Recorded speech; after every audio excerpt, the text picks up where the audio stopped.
My name is Majegs, and I highlight games that fit the lives of busy people. Just because our lives become so overwhelming and full of responsibilities doesn't mean that we have to forgo our favorite hobbies. Today we're going to hop into the cute world of Tunic and learn why this Zelda-inspired exploration game is the latest game for your collection. Tunic, a game about a fox. A sword-wielding, magic-tossing, clothing-wearing fox, of course. From the shots I've shown thus far, I'm sure you can tell that Tunic is a game heavily inspired by the Legend of Zelda series.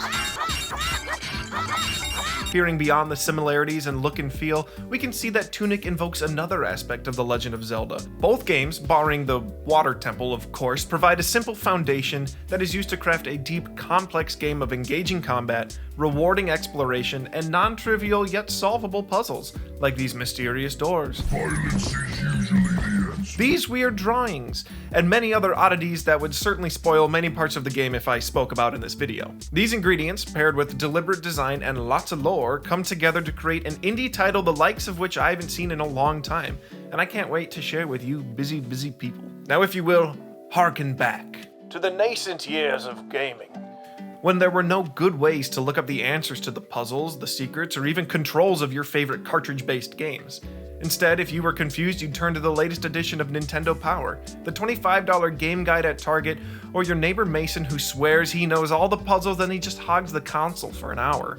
My editor wrote that, and I do have some concerns about this very deep-seated memory of his, so I'll take note to check on him, don't you worry, dear viewer. But you also would have looked into the game manual. You would have dug through it looking for any sign of how to save or move or throw a bomb or how to get through the mysterious forest. And Tunic vividly recaptures that nostalgia as it leads you on a journey to collect fragments of a legendary text scattered across a charming isometric world. Throughout the game, you're going to collect pages of a book, shattered, scattered, torn across the world. This ancient tome will teach you the rules of the game, provide maps of areas, and most importantly, reveal paths to secret treasures. Now I know, you're probably looking at these shots and thinking, hey, I can't read that. And you're right, it's not written in English, mostly. But there are pictures. Pictures that tell you how to fight, how to roll, what various items do, and more. Additionally, it outlines what your tasks are for completing the game. And you'll be constantly opening it to check the map to figure out where you are and what to do next, that you'll have no choice but to uncover many puzzles along the way. You might even notice a clue for a puzzle you found in the overworld that you had no idea how to solve. Very exciting.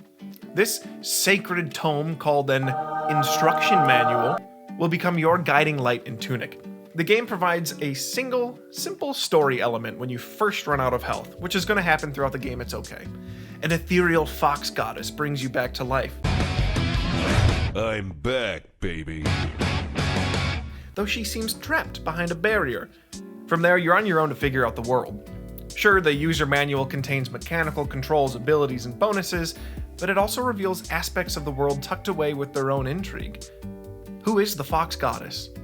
Why is she trapped? What is the East Forest? Where is the hero's grave? Why do I need to ring bells? The questions are constant. Despite the cutesy design of the world, you'll catch glimpses of darker undertones that will ensnare your imagination and capture your attention. But it doesn't rely on heaps of exposition to do it. You won't be reading book after book and scrolling through many pages. Instead, the sacred tome you're assembling is a nice mixture of simple words and pictures, so it's more like a children's book of world building. Thus, your imagination is free to run wild in its lovingly crafted and surprisingly deep lore.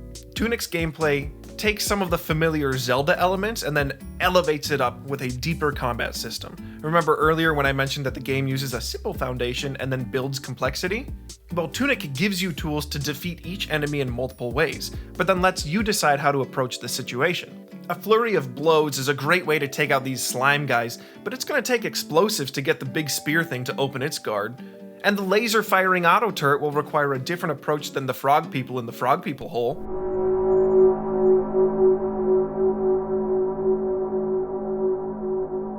As the saying goes, a wand in the hand is worth 2 swords in the bush if you're fighting enemies that float well out of a sword's reach. Intrigue is even woven into these items, as the game doesn't tell you how they all interact with each other. That's for you to figure out, dear viewer. Like the gameplay of A Link to the Past, but with a stylized design, 2022 smooth FPSs, and without the premium Nintendo price tag.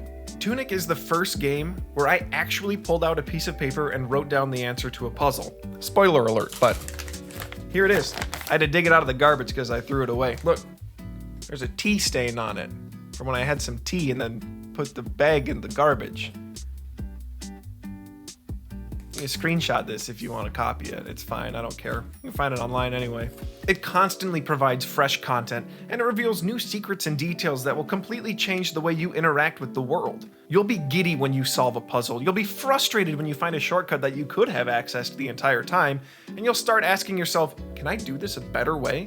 And when you stop playing the game and start enjoying the entire world of Tunic, that's where you're going to have the most fun. It'll provide you a way to disengage with the worries of your day and re-engage with the kid inside of you spending time trying to load game FAQs to figure out if there's a cheat code to get a machine gun car in Age of Empires. It will remind you of late CRT nights, but with a modern twist. As a busy person, Tunic provides you an escape from reality into a cute world of horrid monsters and clothing-wearing foxes. It's a game that provides endless combat choices, boundless exploration, and a childlike sense of wonder through its many mysteries. Tunic's experience is a nostalgic trip through a vaguely familiar but ultimately unique lens that busy people will truly appreciate. All in all, I give Tunic 5 of this item that the sacred book calls effigy out of 5 of this item that the sacred book calls effigy. Highly recommended.